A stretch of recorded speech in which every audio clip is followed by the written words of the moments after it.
Il y a tout juste 2 mois, l'Inde était la première nation à envoyer une sonde spatiale sur le pôle sud de la Lune, alors même que la Russie tentait de la court-circuiter avec sa sonde Luna 25 qui s'était finalement écrasée sur la Lune. C'est l'une des rares fois où les États-Unis et la Russie, ou l'ex-URSS, ne sont pas pionniers dans le domaine spatial. En 2023, la conquête spatiale est encore d'actualité, mais sous une autre forme qu'en 1957. Mais que s'est-il passé des premiers missiles V2 à l'exploit indien? Comment l'espace est devenu un facteur de puissance? La Chine et les États-Unis pourraient-ils faire une guerre spatiale? C'est ce qu'on va voir dans cette vidéo.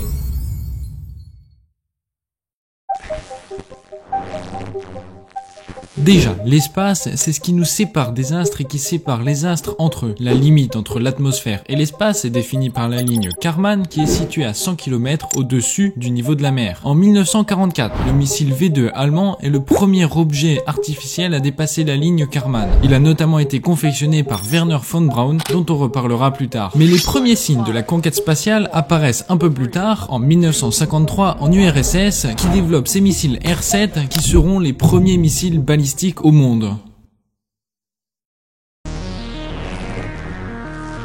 Pendant plus d'une décennie, c'est un peu vide et il faut attendre 1957 pour que les soviétiques envoient le tout premier satellite Sputnik 1. C'est l'événement qui déclenche la course à l'espace. Quelques mois plus tard et toujours chez l'URSS, la chienne Laika est le premier animal vivant à aller en orbite. Elle aussi le premier animal à y décéder et les scientifiques le savaient. Elle reste à ce jour le seul être vivant à être mort au-dessus de la ligne Kármán. Mais ça fait 2-0 pour l'URSS. La réponse américaine ne se fait pas attendre. En 1958, ils envoient Explorer 1, leur premier satellite. La même année, la NASA est lancée sous l'impulsion du président Eisenhower. Le scientifique et accessoirement ancien nazi Wernher von Braun est engagé par la NASA et tous ses antécédents sont mis de côté. En d'autres termes, les Américains ont mis la poussière sous le tapis. Mais c'est pas surprenant. La guerre contre les nazis est finie depuis plus d'une décennie et à présent, l'ennemi numéro 1 est le communisme et l'enjeu numéro 1, l'écraser. La haine du rouge aux États-Unis est illustrée par le macartisme et la chasse aux sorcières, une période où les supposés communistes pouvaient perdre leur emploi et des libertés. Bref, on est en 1961 et l'URSS frappe fort en envoyant le premier homme en orbite. C'est Yuri Gagarin qui se fera décorer par Khrouchtchev à son retour et qui réalisera une tournée internationale pour servir la propagande soviétique. Cet événement est méga important parce que Gagarin survole les États-Unis, ce qui veut dire qu'il peut espionner l'ennemi directement depuis l'espace. C'en est trop pour les États-Unis. Alors à peine un an après, le président Kennedy lance le programme spatial Apollo. Son objectif est clair, marcher sur la Lune avant la fin de la décennie et surtout avant l'URSS. Entre 1962 et 1970, d'autres pays se lancent dans la conquête spatiale comme l'Italie ou la France qui envoie son premier satellite Astérix en 1965. D'ailleurs, petite anecdote, ce satellite est surnommé Obélix car il pèse plus de 1600 kg. Mais ces pays n'ont absolument pas les moyens de rivaliser avec les deux grands. En 1965, l'URSS réalise sa première sortie extravéhiculaire, c'est-à-dire sortir du vaisseau spatial, et en 1967, les débuts d'Apollo sont cauchemardesques car l'équipage complet d'Apollo 1 est tué dans un incendie avant le décollage.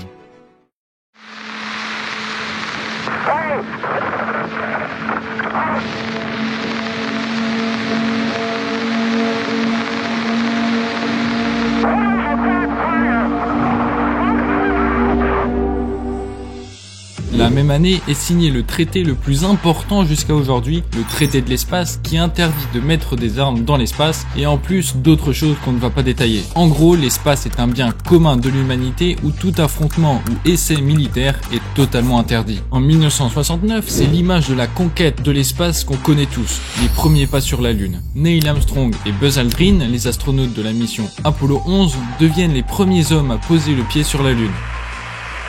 That's one small step for man, one giant leap for mankind. C'est le seul événement de l'époque diffusé en direct à la télévision avec le couronnement d'Elisabeth II. 20% de la planète est devant son poste à ce moment. C'est cet exploit qui va remettre les pendules à zéro entre les deux grands. Les années 70 marquent l'entrée des pays asiatiques dans la course à l'espace, notamment la Chine, le Japon ou encore l'Inde. 2 ans plus tard, Apollo envoie de nouveau 6 astronautes marcher sur la Lune. C'est un exploit qui n'a toujours pas été réitéré depuis, mais si vous suivez l'actu, vous savez que plusieurs pays ont annoncé vouloir se rendre sur la Lune. En 1975, c'est l'Europe qui s'affirme davantage dans l'espace avec une alliance de 11 pays dont la France pour créer l'ESA, l'Agence spatiale européenne qui agit encore aujourd'hui. On est dans une période de détente de la guerre froide et la même année, les deux géants de l'espace organisent une mission conjointe mêlant leurs deux programmes. Cette mission Apollo-Soyouz a pour objectif de faire partir 3 astronautes depuis la base de lancement Apollo et 2 cosmonautes depuis la base Soyouz pour les faire se rejoindre en orbite. Une fois amarrés, les deux commandants de mission doivent se serrer la main. Ces images ont fait le tour du monde. Elles illustrent le succès de la mission et elles sont habilement utilisées des deux côtés à des fins de propagande. Apollo-Soyouz marque également la fin de la course à l'espace et le début de la coopération spatiale qui stoppera net 4 ans plus tard lors de l'invasion soviétique en Afghanistan qui signe au passage la fin de la détente. Toujours en 1979, l'ESA progresse et lance le programme Ariane. En 1983, l'URSS doit gérer ses grosses lacunes financières et le président Reagan signe l'arrêt de mort soviétique avec un coup de génie. Il lance l'IDS, un programme de défense spatiale extrêmement coûteux et ambitieux dans le but d'obliger l'URSS à faire pareil et à se ruiner. Mais si son programme est vraiment mis à exécution, il fait un gros fuck au traité de l'espace, donc l'a-t-il vraiment lancé ou était-ce un gros coup de bluff? On ne le sait toujours pas. En 1984, Ronald Reagan doit débourser 150 milliards de dollars pour la construction de l'ISS, un laboratoire spatial international qui sera opérationnel en 1998. Les États-Unis sont d'abord rejoints dans le projet par le Canada, le Japon et les pays de l'ESA avant d'intégrer la Russie en 1993 suite à la dislocation de l'URSS. À partir de 1985, la fin de la guerre froide se profile et aucun événement spatial majeur n'a lieu. La majorité des progrès réalisés dans l'espace entre l'an 2000 et aujourd'hui se sont faits à travers l'ISS. Ce programme a des enjeux scientifiques mais aussi des enjeux financiers, technologiques et géopolitiques. On va passer les détails mais ce qui est important c'est que des astronautes de différentes nationalités coopèrent pour faire avancer la recherche spatiale.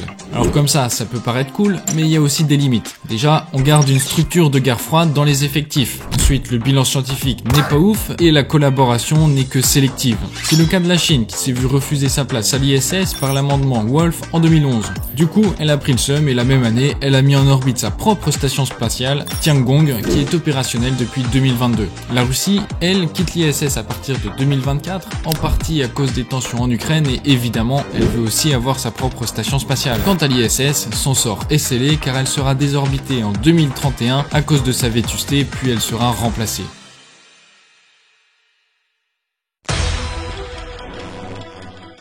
Alors, on observe une multiplication des pays faisant course seuls et l'envie de chacun de dominer le monde pourrait peut-être provoquer un retour à la course à l'espace. D'ailleurs, j'aimerais attirer votre attention sur la Chine qui est la 3e puissance spatiale avec le 2e plus grand budget et qui colle le des États-Unis sur le nombre d'envois de satellites. L'absence totale de traité entre la Chine et les États-Unis inquiète beaucoup. Si les deux pays se rencontrent sur la Lune, eux-mêmes ne savent pas ce qu'ils feront. Et des attaques dans l'espace, ça peut arriver. En 2017, un satellite franco-italien s'est fait attaquer par la Russie. Ça veut pas dire qu'il a été détruit, mais simplement que des informations ont été pillées. Pour protéger leurs satellites, les États s'orientent vers une militarisation de l'espace, comme Donald Trump qui a créé l'US Space Force en 2019. Mais en dehors des États, il y a aussi des acteurs privés dirigés par des de milliardaires comme SpaceX d'Elon Musk ou Blue Origin, la société de Jeff Bezos. Depuis quelques années, on parle même de tourisme spatial où il faut débourser des centaines de milliers de dollars pour 90 minutes de voyage. Mais le pire, c'est les entreprises qui fournissent un accès à Internet par satellite. La plus connue est évidemment Starlink, une branche de SpaceX, mais très récemment, Amazon a réussi à envoyer ses premiers satellites dans l'espace, ce qui vient directement concurrencer Starlink. D'ailleurs, Amazon a annoncé vouloir déployer une constellation de 3200 satellites de télécommunications. Ça fait peur. Et je tiens quand même à vous rappeler qu'il y a quelques mois de ça, Elon Musk avait coupé Starlink pour stopper une attaque ukrainienne. Suite à ça, des enquêtes s'étaient demandé si Elon Musk avait plus de pouvoir que Joe Biden. Donnez-nous votre avis là-dessus en commentaire et lâchez un like si vous avez aimé la vidéo.